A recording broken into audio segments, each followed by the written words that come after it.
ทักทายสบายดีกับไปซองน้อยๆตามภาษาบ้านเฮานะพี่น้องมื้อนี้บ่มีหยังหลายเอาบรรยากาศ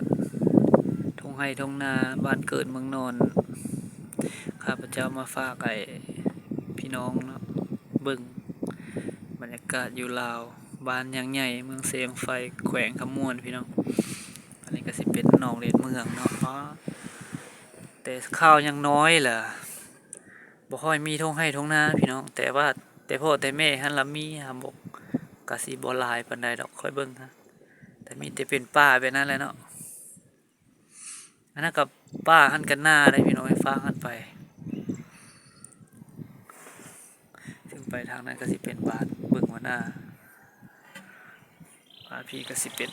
บ้านยางใหญ่เนาะเข้าไปทางในพุ่นแล้วก็ไปพี่ก็สิเป็นปงกิ้วเนาะอันนี้ก็สิเป็นหนองเล่นเมืองพี่น้องเลยซึ่งบ้านยังใหญ่นี่ก็มีหลายทุ่งนาเด้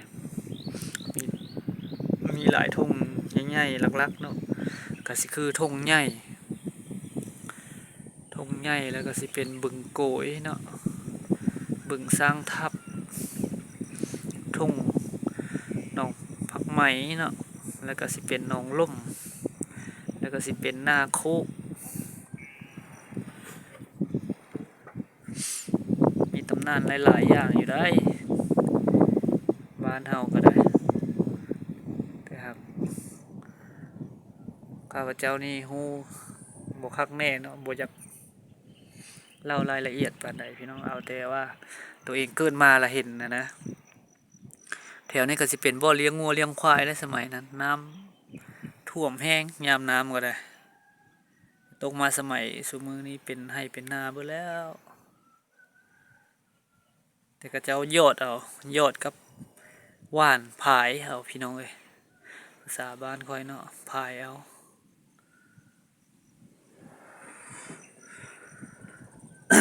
เฮ็ดนายอดนาผายนาว่าน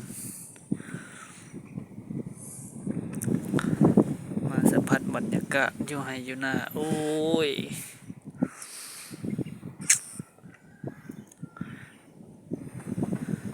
สิงโตข้าพเจ้าเดี๋ยวนี้ก็พุ่นแหละอยู่หินบูนเนาะอยู่หินบูนพุ่นแหละแต่ได้มาสัมผัสเบิ่งบรรยากาศอยู่บ้านเจ้าของให้พี่น้องเบิ่งโอ้สะอ่อนพี่น้องลมพัดเย็นดีแบบไม่ว้อยเลย3 โมงแรง